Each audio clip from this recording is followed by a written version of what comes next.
So video games today are a little wacky in a lot of different ways, but one thing that's always been odd to me is that the majority of titles are advertised exclusively to men under 20 years old, which seems to be business as usual for this medium, but that should be really freaking weird.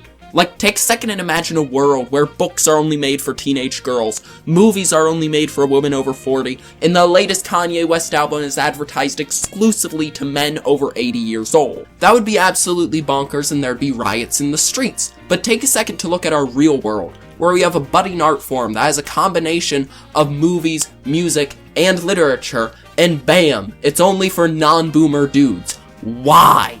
Because theoretically, there are millions of potential customers the gaming industry is just completely ignoring by using this tactic. And if literally every other art form in human existence is advertised to all ages, in all genders, why isn't gaming for everyone? Well, the truth is, it was. Back in the days of Pong and Atari, there were advertisements of a grandma teaching her grandson how to play a game about shooting robots by showing him herself, and various commercials of a mom defending her family by playing asteroids. But nowadays, there seems to be no high-budget video games advertised to your parents. And in that hypothetical scenario, where your mom and dad don't care about social norms, and they aren't scared away by the claims of video games making them a Fortnite-addicted sociopath, when your parents pick up a game nowadays, they will simply stare at the ceiling and walk into walls. So what changed from then to now? What changed to make video games seemingly inaccessible to anyone outside this narrow demographic here? Well, to answer all of that, we're gonna have to jump through a short history lesson, look into the half-truths of game violence, and dabble a little bit in my favorite topic of game literacy. Our story begins in the ancient year of 1975, where one of the first video game consoles, Home Pong, was released by an American company by the name of Atari. This version of Pong and sequential home releases were advertised to the masses in Sears magazine as a game for the entire American family to enjoy. And as you may know, Home Pong was a major success and became a household name. So Atari used this successful gaming is for everyone marketing for their next console, the Atari 2600. And as I previously mentioned, Atari kept advertising their consoles to every member of the American family, including the dog, I guess. Yet Atari made one fatal flaw, which brought us to where we are today.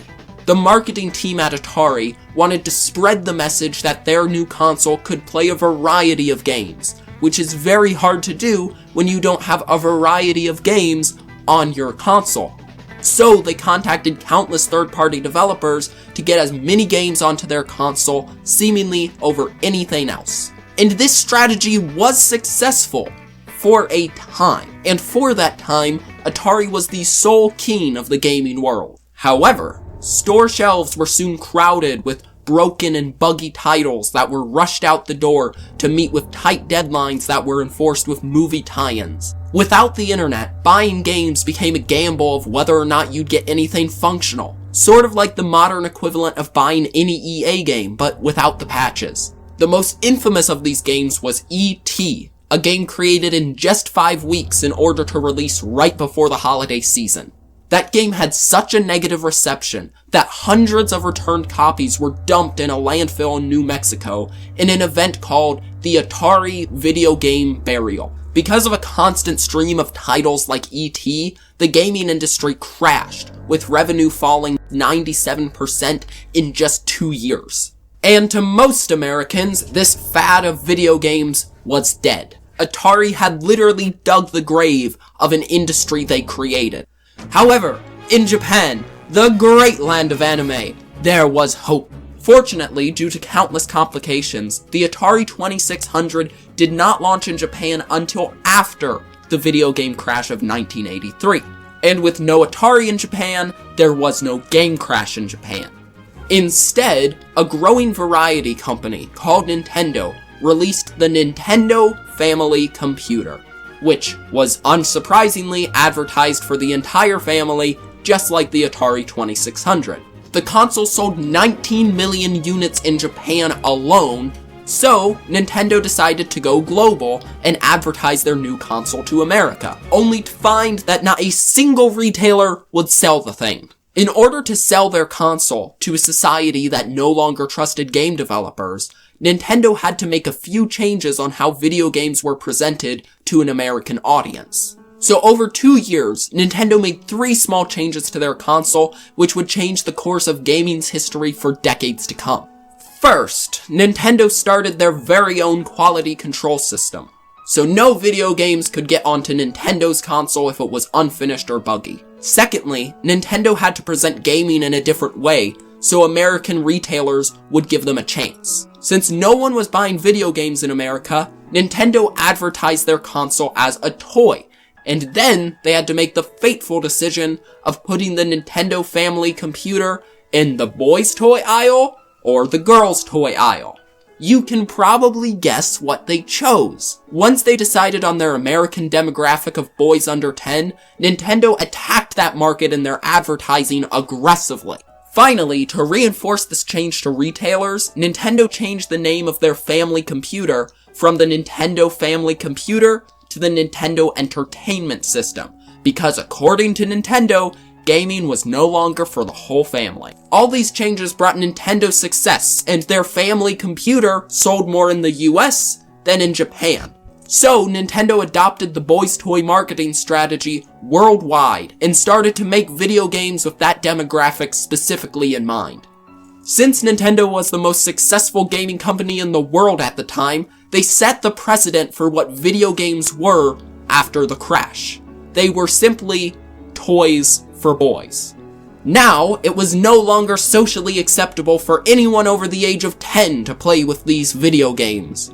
And this created a generational gap which exists to this very day, which is why your parents probably loved playing Pong and Pac-Man, but haven't picked up a controller since. According to my wonderful Psychology Geek YouTube friend, Daryl Talks Games, who makes all sorts of cool videos on how games and psychology correlate, this ever so wonderful separation makes it far easier for older generations to criticize these increasingly complex video games, due to something called in and out group psychology. This set the stage for waves upon waves of negative press regarding video games from the 80s all the way to our modern day today, with supposed links to violence that continue to scare people away from this medium. But if you actually take the time to look into these claims of video games leading to increased aggression, priming for violent behavior, and desensitization to violence, you will find that the proof for all these claims is all over the place.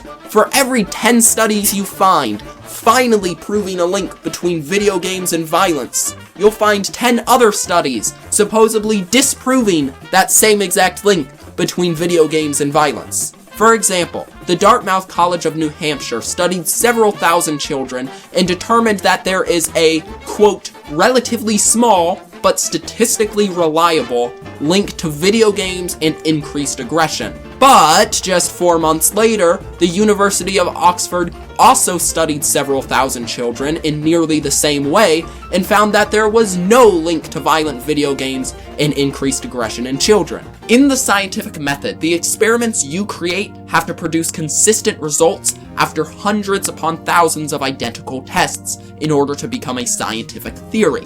The problem with most of the discourse surrounding game violence is that in testing there are hundreds of other factors that can affect a person's life aside from video games. And because of that, it's hard to find any significant and consistent link between video games and violent behavior. Now, I want to stress that I am not an expert or professional on this topic, but I do think it is important to note that the professionals and experts on this topic in the United States Supreme Court declared that the psychological research linking video games and youth violence was, quote, unpersuasive in Brown versus the Entertainment Merchants Association. That case was back in 2011, but video games haven't been put in the US Supreme Court since then. At the end of the day, regardless of who believes what with psychology, violent crime by youth has fallen drastically since the 80s, being 20% of what it once was, and is nearly an all-time low.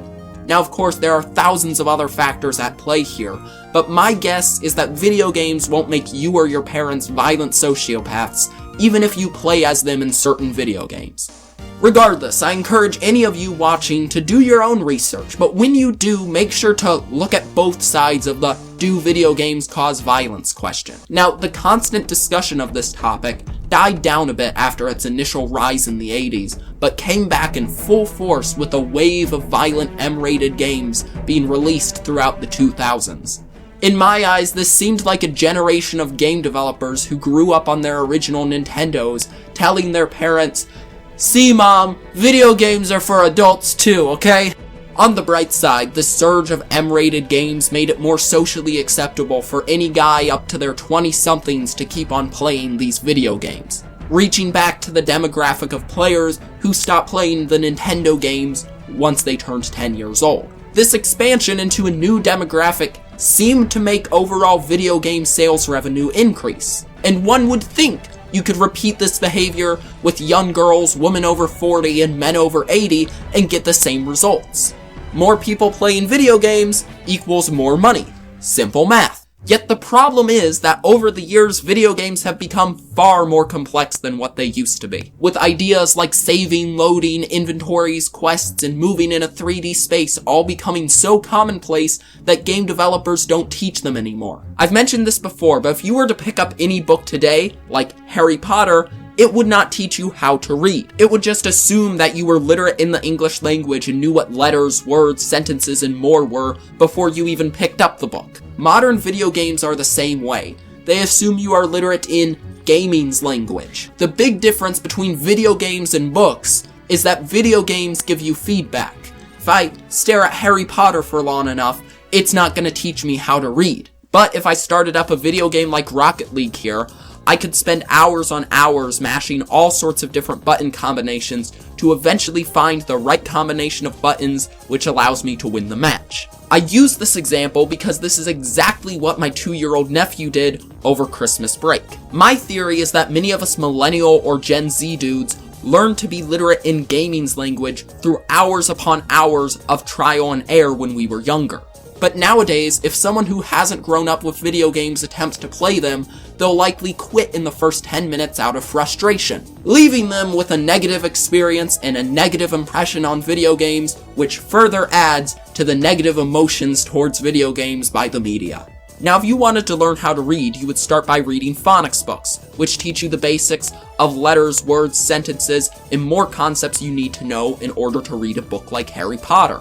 However, currently, or at least as far as I'm aware, the video game industry has no professionally made phonics book style video games. So as some of you may know, I've taken it upon myself to create one of the first phonics book style video games, and I have a video all about it linked probably over here somewhere. So this final problem with game literacy isn't solved quite yet.